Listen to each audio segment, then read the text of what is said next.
that's what I'm doing. I'm trying to create my dream. It feels peaceful. It feels, it's simple, but it's fulfilling life, though, still. This is a place time forgot, rugged and isolated. Wilderness Island is also a place where Jim Alston dared to dream. His story is as remarkable as the landscape he now lives in. I was told I may not walk again. I was told I definitely wouldn't work again. I was made an invalid pensioner, and I was only 27 years old, and I thought 27's a bit young to be invalid.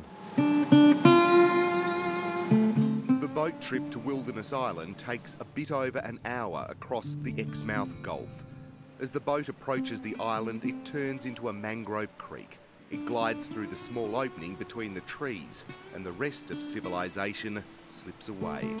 This is the welcome to WA's private island hideaway. I had this dream when I was a kid. I've always wanted to live on an island like Robinson Crusoe, like that. Robinson Crusoe and Swiss Family Robinson. They're my favourite books as a kid. I used to read them over and over again.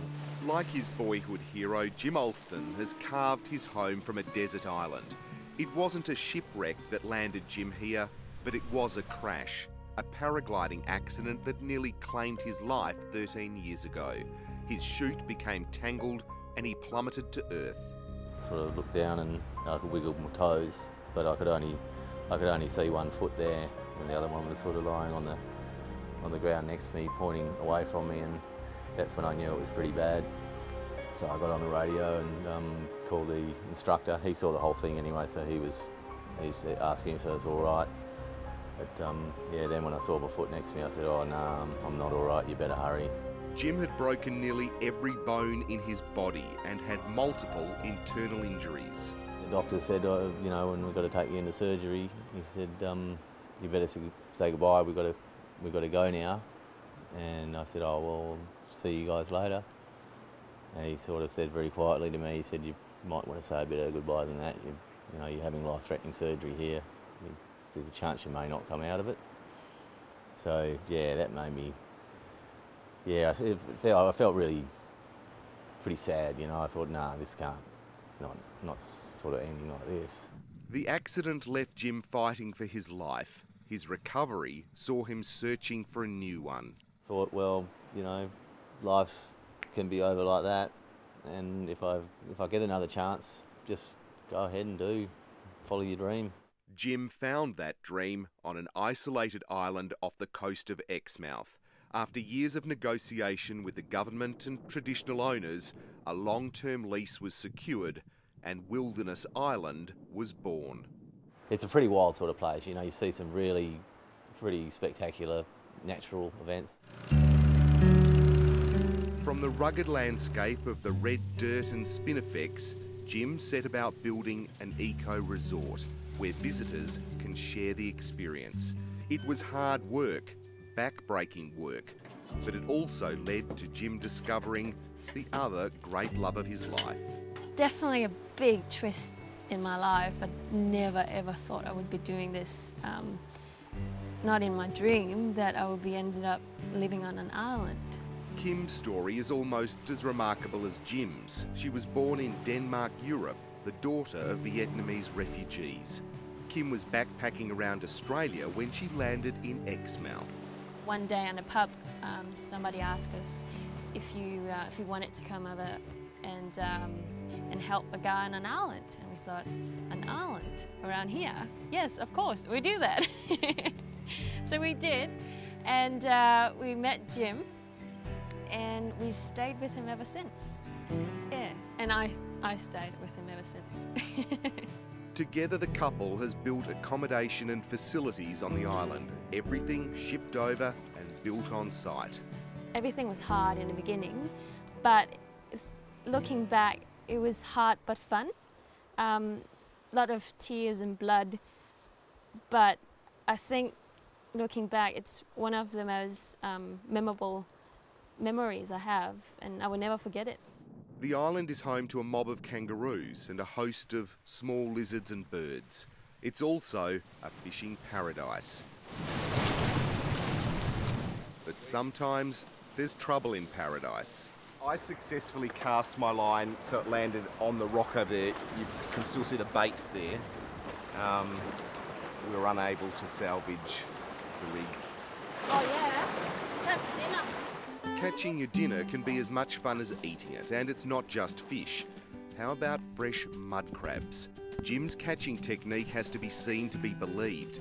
Remember, one false move and you can lose a finger or toe to those giant claws.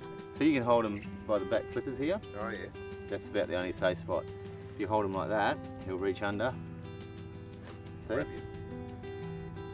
you hold him like that, they can't get you. Yeah, it's a bit of a slack technique, really. I don't like getting too much mud on me, and generally if you do it the normal method of hooking him out of the holes, you tend to get a bit muddy and a bit dirty, and it takes a while. Not bad. Boy. Yep. He's on the small side, but he's size. Yeah. Well done. The crabs make a sensational dinner cooked over a hot wok. This is Wilderness Island chili crab. So do all your guests get a treat like this? Just No, we usually do it standard fare? every trip. We try and get a feed because most people are like, yeah, get mud crabs here. While on the surface, the landscape of Wilderness Island looks barren and harsh. Below the waves, life flourishes in abundance. Silver batfish school in their hundreds. Baitfish dart on the rising swell, and a rocky ledge provides a perfect hiding place. A couple of scorpion fish try to hide from the camera. This pair is best left well alone. You don't have to snorkel to get a close-up look at the incredible sea life. Low tide turns the beach and reef into a giant rock pool.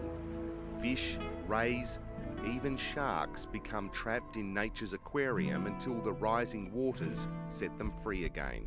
We're one of the highest concentrations of humpback whales on the planet when they're doing their migration. You look out here, any time from sort of August through to October, November, and you count 50 whales in 5 minutes, just jumping all over the horizon. You see them. Wilderness Island isn't exactly in the middle of nowhere, but you'd have to say it's pretty close. Perth is about 1,200 kilometres behind me, and the nearest town is Exmouth, and that's about 20 nautical miles straight across the Gulf. It's the sort of place you'd describe as splendid isolation. You won't find any tourists here. In fact, you won't bump into anyone at all. For visitors to the island, the facilities are basic. No flushing toilets and a bathroom on the beach, though there's no way you could call this roughing it. The accommodation is comfortable and relaxing. And then there's the main living area and a bar like no other you'll have ever seen. After all the hard work you've put in, it must be so nice to sit back here and enjoy a beer and have something to eat, isn't it? It is. It hasn't always been like this. Like in the early days, we lived under a tarpaulin down on the beach, and the end of our day was sitting under the tarpaulin on the beach, and that's where we have a beer. It wasn't quite the same, so it's nice now, yeah. Wilderness Island has been a remarkable journey from near death to realising a dream. And now Jim Alston is living his. It is kind of a blessing in disguise. It was a bloody hard lesson, but I think this is the silver lining. Have you finished? No, I don't think it'll ever be finished.